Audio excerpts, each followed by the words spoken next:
Hello everyone, आप सभी का एक बार फिर स्वागत है आपके अपने यूट्यूब चैनल अंकित क्लासेस पे। मैं अंकित किराड़ू आप सभी का एक बार फिर स्वागत करता हूं। स्टूडेंट, आज हम सीखेंगे सिंपल इंटरेस्ट। पार्ट फर्स्ट जो है वो मैंने अपलोड कर दिया है। पार्ट सेकंड अब हम बात करेंगे पार्ट सेकंड के कुछ क्वेश्चन के टाइप की। तो स्टूडेंट, जैसा कि आपको पता है सिंपल इंटरेस्ट नाम ही इसका साधारण ब्याज है, तो क्यों ना इसे और साधारण बना जाए। क्यों इसको हम हार्ड बनाते हैं, क्यों हम ऐसे क्वेश्चन करते हैं जिससे कि क्वेश्चन हार्ड हो जाए। ऐसा बिल्कुल नहीं करेंगे स्टूडेंट, हम इसको और सिंपल वे में सीखेंगे। तो स्टूडेंट, स्टार्ट करने से पहले अगर चैनल पे पहली बार विजिट कर रहे हैं तो सब्सक्राइब कर दे और बेल आइकन पर क्लिक कर देना ताकि वीडियो की नोटिफिकेशन आपके पास पहुंचती रहे। तो स्टूडेंट, स्टार्ट करते हैं आज के हमारी इस क्लास को। तो स्टूडेंट, क्वेश्चन मैं पढ़ देता हूं। फर्स्ट क्वेश्चन क्या है आपका देख लेना, आपकी स्क्रीन पर वैसे क्वेश्चन चल भी रहा होगा, मैं क्वेश्चन पढ़ देता हूं। क्वेश्चन कहता है किसी निश्चित साधारण ब्याज की दर पर एक निश्चित धनराशि 20 वर्षों में स्वयं का 3 गुना हो जाती है, तो ब्याज की दर की गणना कीजिए, यानी कि रेट ऑफ इंटरेस्ट क्या थी। अब क्वेश्चन बड़े प्यार से समझना, अगर आप इसको नॉर्मल तरीके से करेंगे तो थोड़ा हार्ड हो जाएगा, लेकिन मैं आपको एक बेस्ट ट्रिक बताऊंगा। क्वेश्चन में कुछ नहीं करना, आप इसके आसानी से इस क्वेश्चन का आंसर दे सकते हैं। तो क्वेश्चन क्या कहता है देखना। क्वेश्चन बोल रहा था कि कोई निश्चित धनराशि 20 वर्षों में स्वयं का 3 गुना हो जाती है। ओके, यही था, 3 गुना हो जाती है। तो स्टूडेंट ध्यान से फरमाना, क्वेश्चन में देखना क्या है। यहां पर मैं लिखूंगा P और यहां पर लिख दूंगा अमाउंट। P और A यानी कि प्रिंसिपल यानी कि हमारा जो मूलधन है, ये अमाउंट यानी कि मिश्रधन। तो 3 गुना हो जाती है, तो पहले अगर 100 रुपए थी और 3 गुना हो जाती है, यानी कि अब कितनी हो गई होगी। आपने कहा सर 300। मैं बैंक में गया, मैंने बैंक में 100 रुपए दिए कि भाई ये 100 रुपए ले, उसने मेरे को 20 साल बाद में 300 रुपए दे दिए। तो मैंने तो 100 रुपए दिए, उसने मेरे को कितने दिए 300, तो मेरे को कितने का प्रॉफिट हुआ। आपने कहा सर आप देख लीजिए, इन दोनों का डिफरेंस ही तो आपका प्रॉफिट है। तो यहां पर वो चीज प्रॉफिट ना होके मेरे लिए क्या है, ब्याज है। तो ये मेरा सिंपल इंटरेस्ट ही तो है, साधारण ब्याज ही तो है। तो 100 रुपए की चीज मेरे को 300 रुपए वापस दे दिए उसने। 100 रुपए जमा किए, 300 रुपए वापस दिए, तो 200 रुपए मेरा क्या है, सिंपल इंटरेस्ट। तो सिंपल इंटरेस्ट ये 200 रुपए कितने सालों का है सॉरी, ये 200 रुपए सिंपल इंटरेस्ट कितने सालों का है। आपने कहा सर 20 ईयर का, ये क्वेश्चन में गिवन है। तो मैं इससे 1 वर्ष का सिंपल इंटरेस्ट निकाल सकता हूं, तो निकाल लीजिए। 200 बट्टा 20 कर दूंगा तो मेरे पास में 1 साल का सिंपल इंटरेस्ट आ जाएगा। कितना आएगा। आपने कहा सर 10 आ गया 1 साल का सिंपल इंटरेस्ट। आपको रेट ऑफ इंटरेस्ट पता नहीं है, तो अब तो बता दीजिए। आपके पास प्रिंसिपल 100 है और इंटरेस्ट कितना है 10, तो ये कितना हो जाएगा 10 बटा 100 प्रिंसिपल मल्टीप्लाई बाय 100, क्योंकि आपको परसेंटेज निकालना है। 0 से 0 कैंसिल, यानी कि हमारी जो रेट ऑफ इंटरेस्ट आई वो क्या आई 10%। तो कैसी लगी ट्रिक स्टूडेंट, ईमानदारी से बताना। आई होप आपको क्लियर हुआ होगा।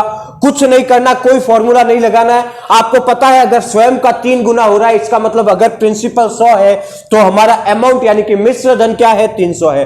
तो 100 रुपए मैंने बैंक में जमा कराए, उसने मेरे को 300 रुपए वापस दिए, इसका मतलब 200 रुपए का सिंपल इंटरेस्ट दिया।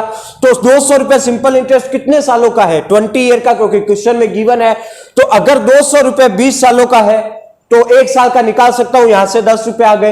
प्रिंसिपल आपके पास है, इंटरेस्ट आपके पास है, यहां से आप रेट ऑफ इंटरेस्ट निकाल सकते हैं। तो 10% इस क्वेश्चन का करेक्ट आंसर है। चलिए एक और क्वेश्चन की ओर मूव ऑन करते हैं ताकि आपको और इजी क्लियर हो सके। जस्ट वेट, मैं इसको इरेज कर देता हूं। ओके, नेक्स्ट क्वेश्चन देखना क्या कहता है। ओके, नेक्स्ट क्वेश्चन देखिए, आप स्क्रीन पर आ रहा होगा। किसी निश्चित साधारण ब्याज की दर पर एक निश्चित धनराशि 15 वर्षों में स्वयं का 4 गुना हो जाती है, तो ब्याज की दर बताइए। सेम क्वेश्चन है, पैटर्न इसलिए मैंने लिया है सेम ताकि आपका कंसेप्ट क्लियर हो सके। 2-3 क्वेश्चन कराऊंगा तो आपको बेहतरीन समझ में आएगा और आपके कंसेप्ट भी अच्छे से क्लियर हो जाएंगे। तो क्या कह रहा है, 15 वर्षों में स्वयं का 4 गुना हो जाती है। वही कंसेप्ट है, कुछ नहीं करना। यहां पर प्रिंसिपल लिखेंगे, यहां पर आप अमाउंट लिखेंगे। 15 वर्षों में 4 गुना, अगर मैंने बैंक में 100 रुपए जमा कराए तो 4 गुना यानी कि बैंक वालों ने कितना रुपया दिया मेरे को 400 रुपए। तो मैंने तो 100 जमा कराए, 400 रुपए दिए 15 वर्ष बाद, तो मेरे को इन दोनों का डिफरेंस यानी कि 300 रुपए क्या मिला, ये सिंपल इंटरेस्ट ही तो मिला, ब्याज ही तो मिला। तो ये 300 कितने सालों का था। आपने कहा सर 15 वर्षों का 300 ब्याज मिला है, तो 1 वर्ष का कैलकुलेट कर सकता हूं। यहां से 300 बट्टा 15 करूंगा यानी कि 20 आ गया। अब प्रिंसिपल अपने पास है, इंटरेस्ट अपने पास है, रेट ऑफ इंटरेस्ट निकाल दीजिए। तो 20 प्रिंसिपल कितना है 100 मल्टीप्लाई बाय 100, तो ये 100 से 100 कैंसल, यानी कि 20% हमारी रेट ऑफ इंटरेस्ट हो गई। आई होप आपको क्लियर समझ में आया होगा। ऐसा कुछ खास था नहीं, क्वेश्चन बहुत इजी है, लेकिन बस ट्रिक की बात है वो मैंने आपको सिखा दी। यहां मैं बेसिक कंसेप्ट से नहीं सिखाऊंगा, क्योंकि बेसिक मेथड से तो आज तक आप करते ही आए हैं। क्या सिलेक्शन हुआ? नहीं हुआ। सिलेक्शन उसका ही होगा जो स्मार्ट वर्क करेगा, जो स्मार्ट कैलकुलेशन करना जानता होगा, उसका ही सिलेक्शन होगा। अगर इसको बेसिक से करने बैठ गए तो सिलेक्शन नहीं होगा। ध्यान रखना, बात कड़वी है लेकिन सच्चाई यही है। तो चलिए नेक्स्ट क्वेश्चन की ओर मूव ऑन करते हैं, इसको इरेज कर देते हैं।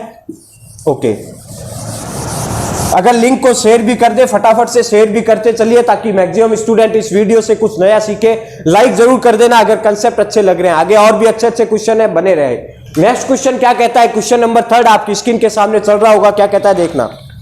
अंकित ने एक निश्चित धनराशि एक निश्चित साधारण ब्याज की दर पर निवेश किया। 11 वर्षों के बाद उसने कुल मिलाकर अपने निवेश का 243 गुना धन प्राप्त किया। तो ब्याज की दर ज्ञात किए। कितना धन प्राप्त किया? 243 गुना, यानी कि 243 गुना। तो सेम वही कंसेप्ट है, कुछ नहीं करना। देखना कैसे निकलेगी रेट ऑफ इंटरेस्ट। यहां कितने सालों में था? 11 वर्षों में 243 गुना। तो यहां पर प्रिंसिपल लिखेंगे, यहां पर अमाउंट लिखेंगे। प्रिंसिपल मैंने अगर 100 जमा कराए तो 243 गुना, यानी कि मेरे को 243 रुपए वहां से मिल गए। एग्री करते हैं? तो ये मेरे को डिफरेंस क्या है? यही तो मेरा ब्याज है। तो डिफरेंस कितना हो गया? आपने कहा सर 143 रुपए। और ये 143 रुपए है क्या? यही तो मेरा इंटरेस्ट है। कितने सालों का? 11 सालों का ये मेरा इंटरेस्ट है। तो एक वर्ष का इंटरेस्ट कितना आ जाएगा? 143/11, यानी कि 13 आ गया एक साल का इंटरेस्ट। अब रेट ऑफ इंटरेस्ट तो निकाल दीजिए। प्रिंसिपल 100 आपके पास, ब्याज आपके पास, रेट ऑफ इंटरेस्ट क्या होगी? 13 बटा प्रिंसिपल में 100 मल्टीप्लाई बाय 100, तो 0 से 0 कैंसल, यानी कि 13% ही आपकी रेट ऑफ इंटरेस्ट है। समझ में आ गया? 3 क्वेश्चन हमने एक टाइप के कर लिए। आई होप आपको अब समझ में आ गया होगा। अब इस टाइप के पैटर्न में कोई दिक्कत नहीं होगी। जब भी आपको इस टाइप का पैटर्न दिखे तो आपको ये ट्रिक यूज करनी है और इजिली क्वेश्चन को सॉल्व करना है, क्योंकि यहां पर नंबर आपको स्टेप के कोई नहीं देगा। ये 10th 12th नहीं है कि आपको स्टेप के नंबर दे। यहां पर आपको सिर्फ ऑप्शन मार्क करने के ही नंबर मिलते हैं, वो सही होने पर। ऐसा नहीं है पूरा पेज भरोगे तब नंबर मिलेगा। यहां पर तो 20 से 30 सेकंड में आंसर चाहिए और तभी सिलेक्शन होगा। ध्यान रखना। नेक्स्ट क्वेश्चन की और नेक्स्ट पैटर्न की और बात करेंगे। तो नेक्स्ट पैटर्न क्या कहता है देखना student, just wait. Okay, next question देखते हैं क्या है। ओके, ये रहा नेक्स्ट क्वेश्चन आपकी स्क्रीन के सामने। क्या कहता है देखना।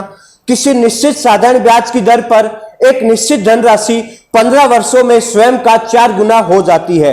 तो उस समय की गणना करें जिसमें वही धनराशि उसी ब्याज दर पर स्वयं का 10 गुना हो जाएगी।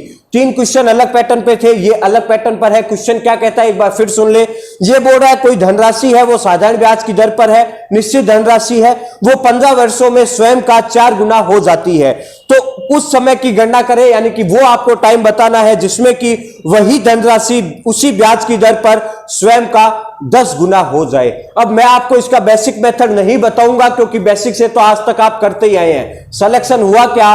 नहीं हुआ। तो बेसिक से नहीं करेंगे, सीधा ट्रिक पर काम करेंगे। ट्रिक क्या कहती है इस क्वेश्चन को करने की देखना। सबसे पहले क्या करना है, हमें प्रिंसिपल देखना है। ठीक है, क्या बोल रहा है ये? किसी निश्चित साधारण ब्याज की दर पर एक निश्चित धनराशि 15 वर्षों में स्वयं का 4 गुना हो जाती है। तो अगर प्रिंसिपल और अमाउंट दो ही चीज होगी। अगर प्रिंसिपल 100 है तो 4 गुना हो जाती है, इसका मतलब कितना हो जाती है? 400। एग्री करते हैं इस बात से? और ये सब काम जाम कितने सालों में हो रहा है? क्वेश्चन में दिया है 15 वर्षों में। 15 वर्षों में ये 4 गुना हो जाती है।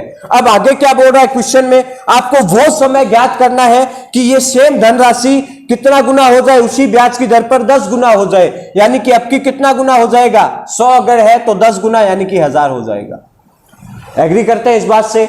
यहां पर आपको इंटरेस्ट कितना मिला? 100 है, बैंक में जमा कराए, 400 रुपए बैंक ने दे दिए। तो आपने तो 100 ही कराए, 400 दिए, यानी कि यहां पर कितना मिला? आपने कहा सर 300 का ब्याज मिल गया। 100 यहां पर जमा कराए, 1000 आपको बैंक ने दे दिए। यहां पर कितने का ब्याज मिला? आपने कहा सर 900 का ब्याज मिल गया। देखो शानदार ट्रिक बता रहा हूं, लाइक करते चलना, बस ये ध्यान रखे। यहां पर आप देखेंगे स्टूडेंट, ये 300 का ब्याज मिला, ये 900 का ब्याज मिला। ब्याज था कितना गुना? भाई चाहिए तो ये था ब्याज, और चाहिए कितना? इतना। तो ये इसका कितना गुना है? 300 का 900 कितना गुना होता है? आपने कहा सर 3 गुना। तो अगर 3 गुना ब्याज चाहिए तो समय भी 3 गुना लगेगा स्टूडेंट। तो इस 15 का भी 3 गुना कर दीजिए और ये आपका आंसर 45 ईयर्स। कैसी लगी ट्रिक? 45 वर्ष आपका आंसर हो गया। कुछ नहीं करना, बस बेसिक चीजें नहीं करवा रहा, सीधा ट्रिक के माध्यम से सॉल्व करेंगे। 15 वर्षों में स्वयं का 4 गुना, तो अगर प्रिंसिपल 100 है तो अमाउंट कितना हो गया? 400। ये बोल रहा है 15 वर्षों में, और बोल रहा है उसी प्रिंसिपल यानी कि वही धनराशि पर वही रेट ऑफ इंटरेस्ट है, वो धन 10 गुना हो जाएगा। कितने वर्षों में? तो 10 गुना हो जाएगा तो 100 की चीज 1000 में हो जाएगी। भाई 100 अगर प्रिंसिपल है तो 1000 रुपए ब्याज दे, मतलब टोटल अमाउंट मिलेगी। तो यहां पर कितने का ब्याज मिल रहा है? 900 का। तो 300 का ब्याज मिल रहा था, 900 तक पहुंचना है, तो कितना गुना हो रहा है? 3 गुना। तो इसका 3 गुना हो रहा है, इसका मतलब टाइम का भी 3 गुना लगेगा। तो पहले 15 वर्ष था तो इसका 3 गुना कर दीजिए, यानी कि 45 वर्ष उसमें आंसर करेक्ट है। समझ में आ गया? 45 वर्ष उसको लगेंगे इतना ब्याज करने के लिए। आई होप क्लियर हो चुका होगा। एक और क्वेश्चन लेते हैं ताकि आपको और अच्छे से बेहतर समझा सकूं। चलिए मूव ऑन करते हैं, इसको इरेज कर देता हूं, just wait. Okay, next question क्या कहता है देखते हैं स्टूडेंट। ओके, क्वेश्चन नंबर 5 क्या कहता है देखना। सेम इसी पैटर्न पर आधारित है, एक पैटर्न के 2-3 क्वेश्चन लेके आए हो ताकि आपको अच्छे से क्लियर हो सके। क्या कहता है देखना, किसी निश्चित साधारण ब्याज की दर पर एक निश्चित धनराशि 9 वर्षों में स्वयं का 2.3 गुना हो जाती है। 2.3 गुना हो जाती है, तो उस समय की गणना करें जिसमें यही धनराशि उसी ब्याज दर पर स्वयं का 6.2 गुना हो जाए। कुछ नहीं करना, देखना सबसे पहले क्या है, प्रिंसिपल है और अमाउंट है। प्रिंसिपल क्या है? 100 है, और 2 पॉइंट कितना गुना हो रहा है? 3 गुना, यानी कि 230 हो रहा है। क्लियर है? ये कितने सालों में हो रहा है? यहां पर आपने देखा 9 वर्षों का ये दिया हुआ है, 9 ईयर दिया हुआ है। अब क्या बोल रहा है, ये कितना गुना हो जाएगा? 6.2 गुना कितने वर्षों में होगा? तो अगर 100 है तो 620 हो जाएगा। यहां पर 100 जमा कराए बैंक में, 230 वापस दे दिए, तो कितने का ब्याज दिया? आपने कहा सर 130 का। यहां बैंक में 100 कराए, 620 वापस दे दिए, यहां कितने का ब्याज मिला? आपने कहा सर 520 का। क्लियर है? ब्याज था कितना? 130, चाहिए कितना? 520। ये कितना गुना है इसका? आपने कहा सर 4 गुना। 4 गुना है, तो ये 4 गुना ब्याज करने के लिए समय भी 4 गुना लगेगा। तो इस 9 का भी 4 गुना कर दीजिए, जो कि आपका 36 ईयर आपका करेक्ट आंसर है। कैसी लगी ट्रिक? आई होप आपको समझ में आया होगा। देखिए बहुत शॉर्ट ट्रिक है ये, इस माध्यम से करेंगे तो क्वेश्चन को 10 से 15 सेकंड में उड़ा देंगे, और अगर इसको बेसिक फॉर्मूला से करने बैठ गए तो 1 से 2 मिनट का समय लगेगा स्टूडेंट। तो बस यही है, एक क्वेश्चन और ले लेते हैं, लास्ट क्वेश्चन है क्वेश्चन नंबर 6। देखते हैं वो क्या कहता है। बेहतर समझा पाऊंगा क्योंकि एक ही पैटर्न पर 2 से 3 क्वेश्चन करा रहा हूं। मेरा टारगेट यहां सिर्फ 10-15 मिनट आपको वीडियो बता के बनाना कोई टारगेट नहीं है। मेरा टारगेट यहां आपको सिखाना है, क्योंकि यहां आप सीखने आए हो। अगर आप 10-15 मिनट का भी समय दे रहे हो तो यहां पर आप सीख नहीं तो आए हो, तो सीखो स्टूडेंट, बस यही है मेरा टारगेट। नेक्स्ट क्वेश्चन की ओर मूव ऑन करेंगे। क्वेश्चन नंबर 6 आपकी स्क्रीन के सामने चल रहा होगा, देखिए क्या कहता है। क्वेश्चन कहता है किसी निश्चित साधारण ब्याज की दर पर निश्चित धनराशि 11 वर्षों में 2.8 गुना हो जाती है, वर्षों में 2.8 गुना हो जाती है, तो उस समय की गणना करें जिसमें यही धनराशि उसी ब्याज दर पर स्वयं का 6.4 गुना हो जाए। स्वयं का 6.4 गुना हो जाए। तो सेम पैटर्न है, देखना क्या करेंगे। मैंने आपको बताया था प्रिंसिपल है, अमाउंट है। तो प्रिंसिपल कितना है? आपने कहा सर 100 मान लीजिए, 2.8 गुना 11 वर्षों में, यानी कि 280 हो रहा होगा। ठीक है, ये 11 वर्षों में है तो यहां मैं 11 वर्ष लिख लेता हूं, 11 ईयर। ठीक है, समझ में आ गया। आगे क्या बोल रहा है देखना, तो उस समय की गणना करें जिसमें यही धनराशि उसी ब्याज दर पर स्वयं का 6.4 गुना हो जाए। तो अगर 100 है तो 6.4 यानी कि 640 हो जाएगा। तो 100 रुपए बैंक में जमा कराए, 280 दिए, तो ब्याज कितना मिला? आपने कहा सर 180 का। क्लियर है? 100 रुपए जमा कराए, बैंक वालों ने 640 दिए, यानी कि ब्याज कितने का मिला? 540 का। 180 का ब्याज, 540 का ब्याज। समझ में आ गया? ये इसका कितना गुना है? आपने कहा सर ये इसका 18 या 54 3 गुना है। ठीक है, तो आपको भाई अगर ब्याज बढ़ेगा तो ये इसका 3 गुना हो रहा है, तो टाइम को भी तो 3 से मल्टीप्लाई करनी पड़ेगी, क्योंकि समय भी 3 गुना होगा। तो इस समय को भी 3 गुना कर दीजिए, यानी कि हमारा आंसर क्या आ जाएगा? 33 ईयर। क्लियर है? 33 साल लगेंगे उसको 6.4 गुना होने में। आई होप आपको ट्रिक समझ में आई होगी। तो स्टूडेंट ये थी आज की हमारी वीडियो। आई होप आपको समझ में आया होगा। अगर समझ में आया है तो दोस्तों के साथ शेयर करें, ज्यादा से ज्यादा बच्चों में शेयर करें ताकि सभी बच्चे यहां से कुछ नया सीख लें। और फिर कहता हूं, अगर आपने चैनल सब्सक्राइब नहीं किया है तो सब्सक्राइब जरूर कर लेना और साथ ही साथ बेल आइकन पर क्लिक करना ना भूलना, सो दैट वीडियो की नोटिफिकेशन आपके पास पहुंचती रहे। टेलीग्राम ज्वाइन नहीं किया है तो इसी वीडियो के नीचे लिंक पड़ा हुआ है, जाके टेलीग्राम ज्वाइन करें, क्योंकि सारी लेक्चर्स की जो पीडीएफ है वो वहां पर ही आपको अवेलेबल कराई जाती है। तो स्टूडेंट, मिलते हैं अगले वीडियो में एक बेहतर कंसेप्ट के साथ। तब तक के लिए आप अपना ध्यान रखें, अपने घर वालों का ध्यान रखें, सतर्क रहे, मास्क पहने रहे, हाथों को सैनिटाइज करते रहिए, क्योंकि जब तक कोविड-19 की कोई असली मतलब दवाई नहीं आ जाती, वैक्सीन नहीं आ जाती, तब तक हमें अपने आप को सेफ रखना पड़ेगा और फैमिली वालों को भी सेफ रखना पड़ेगा। तो जय हिंद, जय भारत।